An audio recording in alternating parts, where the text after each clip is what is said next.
Okay, KCAC versus Logarth.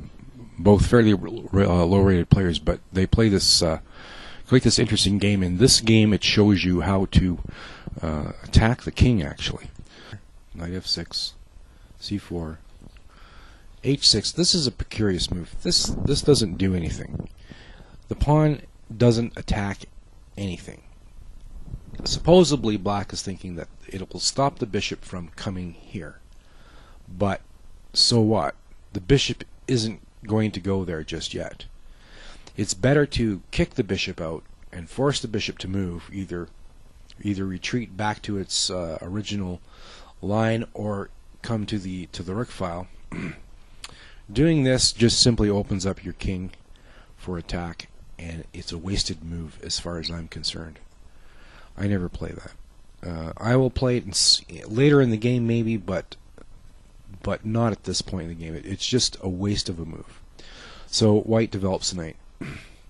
And then he does the same thing on the other side of the board.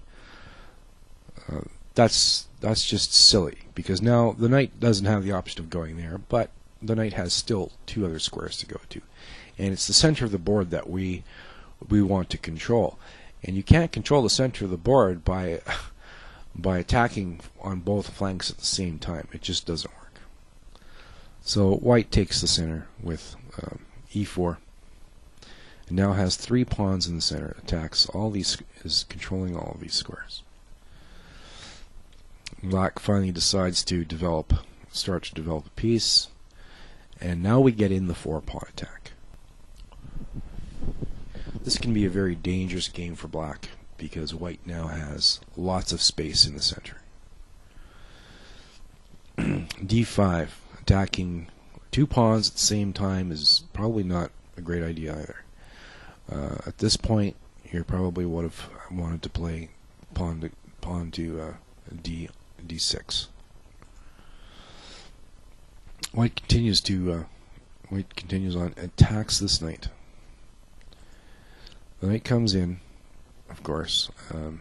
It probably would have been better to just take that pawn. We'll look at that later. So knight takes knight, pawn takes knight. Now there's this rogue pawn in the middle of the board, unprotected, easily attacked, and it's going to fall. So at this point you would think that black would now castle, but black does not. Black attacks this pawn structure,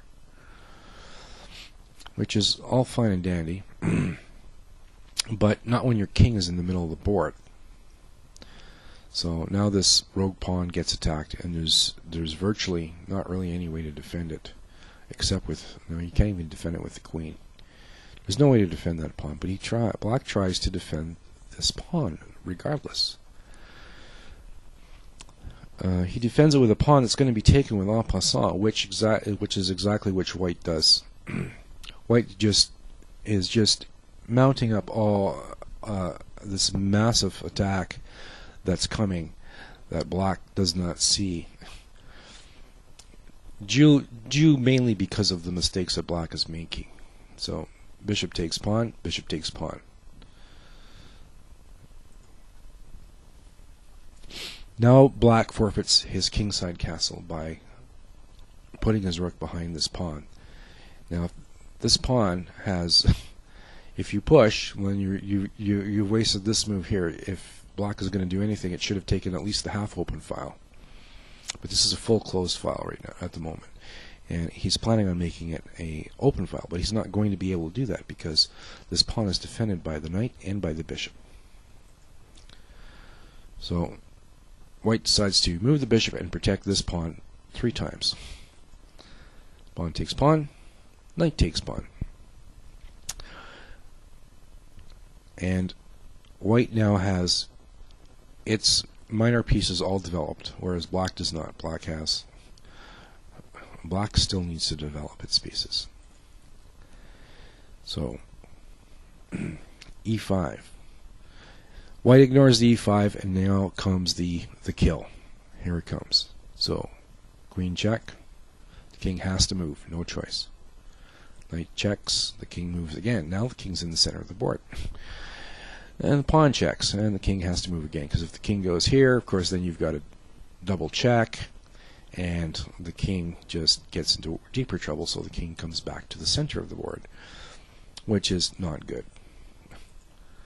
Pawn takes pawn, bishop takes pawn, queen takes pawn, the king moves once more, another piece comes into play, the bishop defends, the bishop gets eaten, and white sets up a discovery attack. We're going to go back to this later and show you what happens. There's a quicker way to do this. So check, rook takes, queen takes, king moves into the corner trying to escape and protect itself, but to no avail because now there's a double check. And mate. Yeah, I think it's just a little quicker if you go check. So if rook takes, then of course queen takes, check. The king has to go here.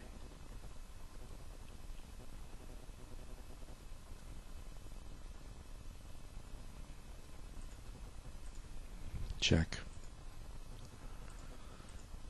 Only possibility, and there's checkmate. There are so many checkmates on the board, it's ridiculous. Position of castle. If you look at this position, right at this point in time, white has all its minor pieces developed. White still has not castled but can, and black has 2 active pieces, and none of these pieces here have moved on the board yet. None of them have. They're not doing any. Now the rook comes over and checks. So now white has 1, 2, 3, 4, 5 active pieces, all of which are in this king area and are going to attack this king. So if we go back here, I think it's faster. If instead of coming here, we just can we do this? Check. So now, if the king comes here, we just check again. It's checkmate. Okay, looking at the end position again. It's important to know when to castle. It's important to develop your pieces. And it is certainly important to know when to attack the king. White basically rolled over black in this game, and all because black did not follow some fundamental rules of chess. You need to develop your pieces. You need to get your king to safety, and you need to know when to do that. So take a look at this game at GameNot. All the information is there. So play some better chess and have fun. Thanks.